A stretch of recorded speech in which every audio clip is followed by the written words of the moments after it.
Bayangkan satu zaman di mana tanah Arab tidak lagi tenang. Kota-kota besar berdiri megah, tetapi hati manusia penuh ketakutan.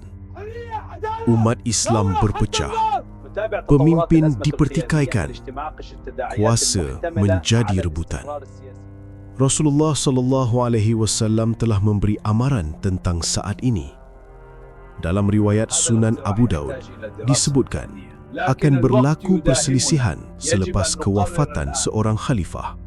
Ulama menjelaskan kekosongan kepimpinan akan membuka ruang perpecahan besar, dan di saat itulah Allah menyediakan seorang lelaki soleh.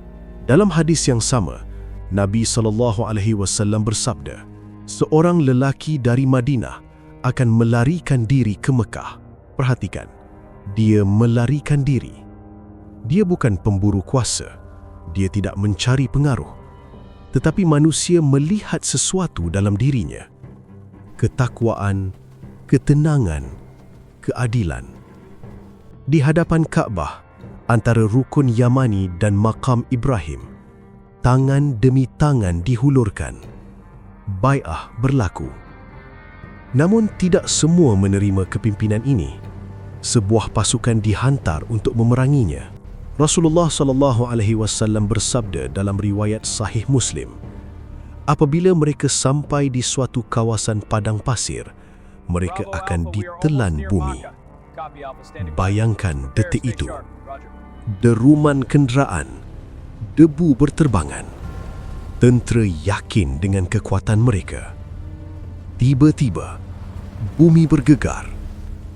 Selepas peristiwa itu, sokongan semakin kuat. Umat Islam kembali bersatu. Dalam riwayat Sunan Ibnu Majah disebut, dia akan memenuhi bumi dengan keadilan, sebagaimana sebelumnya dipenuhi kezaliman. Keamanan kembali. Zakat sukar mencari penerima. Tanah Arab menjadi pusat kestabilan. Tetapi kisah ini belum berakhir. Kerana selepas itu akan muncul fitnah paling dahsyat. Rasulullah SAW bersabda dalam Sahih Muslim, tidak ada fitnah yang lebih besar sejak penciptaan Adam sehingga hari kiamat selain Dajjal. Persoalannya, jika kita hidup pada zaman itu, di pihak mana kita berdiri? Jika video ini membuka mata dan mengingatkan hati kita tentang fitnah akhir zaman, jangan biarkan ia terhenti di sini. Sebarkan agar lebih ramai sedar sebelum fitnah itu muncul di hadapan mata. Tekan butang subscribe Medan Dakwah kerana di sinilah kita belajar memahami akhir zaman berpandukan Al-Quran dan hadis sahih.